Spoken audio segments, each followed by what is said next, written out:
T20 world cup ஹிஸ்ட்ரியில் ஸ்ரீலங்கா ஒரு பயங்கரமான ரெக்கார்ட் பண்ணியிருந்தாங்க. எப்போது அப்படின்னா 2007 பண்ணியிருந்தாங்க. ஸோ அந்த ரெக்கார்டை பார்த்தீங்கன்னா இப்போ வரைக்குமே யாருமே அதை பிரேக் பண்ணலை.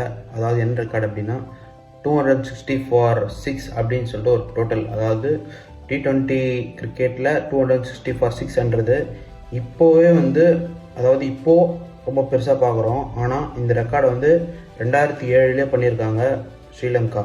ஸோ அந்த ரெக்கார்டை கிண்ணியாக்கு அகேன்ஸ்டாக பண்ணாங்க. அதாவது 260 for 6 அப்படின்ற ரெக்கார்டை.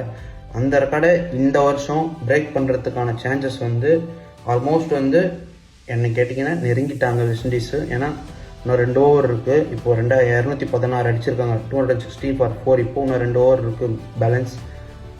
ரூதர்ஃபோர்டும் ரொமாரியோ ஷோவும் பேட்டிங் ஆடிட்டு இருக்காங்க. ஸோ இவங்க பண்ணுவாங்களா இல்லையான்னு தெரியல. அதுவும் இல்லாமல் இந்த T20 வேர்ல்டு கப்லேயே செகண்ட் லீடிங் ரன் ஸ்கோரர் பார்த்தீங்கன்னா, அதாவது T20 டோட்டல் செகண்ட் பிளேஸில் இருக்கிறது பார்த்தீங்கன்னா அயர்லாந்து ஓமனுக்கு அகேன்ஸ்டாக விளையாடினாங்க. அந்த மேட்ச்சில் அயர்லாந்து 235 for 5 அடிச்சிருப்பாங்க.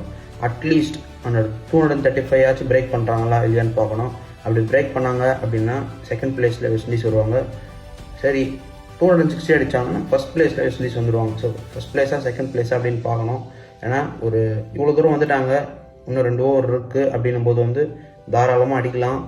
ரெண்டாவது ஜிம்பாப்வே பவுலர்ஸ் எல்லாரையும் போட்டு பொழந்து கட்டாங்க இன்றைக்கி வெஸ்ட் இண்டீஸு.